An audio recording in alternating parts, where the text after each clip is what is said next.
Hello everyone! Welcome back to my channel. I'm Engineer Kim, a registered mechanical engineer and freelance designer. Today we're going to do something exciting, the final assembly of our Feeder Hopper Conveyor using Solidworks. We'll go step by step starting from the base frame, hopper, pipe casing, and shaft and screw. Along the way, I also share some important design and assembly considerations like alignment, clearance, interference check, and motion simulations. So you'll know why each step matters, not just how to do it. By the end of this video, you'll see how all the components come together to form a fully functional conveyor model, ready for motion study and fabrication planning. So let's get started. So let's start with the base frame. Insert the base frame and fix it. Sa physical assembly, place it sa stable and leveled surface. So for the design consideration, the base must be rigid at leveled para suportahan lahat ng components at material load, including mounting points for hopper, casing, motor, and bearings. Leave space for tools for tightening bolts. So check natin sa Solidworks for interference detection bago idukto ang iba't ibang parts. Ang base frame ang backbone ng system. Kung hindi stable or leveled, maapektuhan lahat ng parts ng assembly. Next, the hopper. Mate bottom face sa top ng base frame, aligned outlet with pipe casing. So for the design consideration, gumamit tayo ng stiffeners or ribs para hindi ma-deform under load. Ensure outlet is concentric with pipe casing. Include inspection or clean out ports for maintenance. Check tolerance stack up if slightly oversized or undersized. Adjust mates.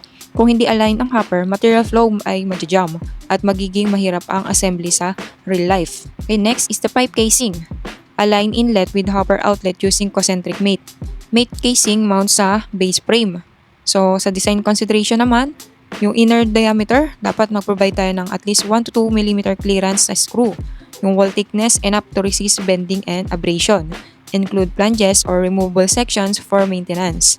Reference access sa Solidworks para sa shop alignment.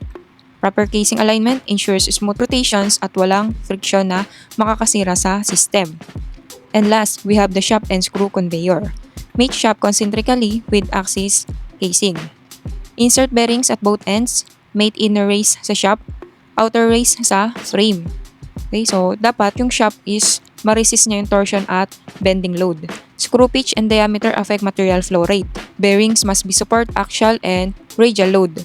Test rotation manually sa Solidworks bago mo finalize yung mates. And clearance para sa motor coupling. Ang shaft at screw ang heart ng conveyor. Proper alignment at support prevents vibration, wear at inefficient material movement. And that's it. We've successfully completed the final assembly of the Feeder Hopper Conveyor using Solidworks, covering every component from the base frame, hopper, pipe casing, shaft and screw, and to the motor and drive system.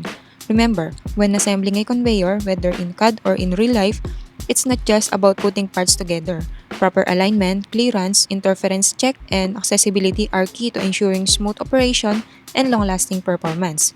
Using Solidworks, we were able to simulate motion, verify mates, and check for interference before fabrication. This helps prevent costly mistakes and makes assembly much easier on the shop floor. I hope this vlog gave you both practical assembly guidance and engineering design insights in projects. Once again, I'm Engineer Kim. Thank you for watching and God bless everyone. See you on my next project. Bye-bye!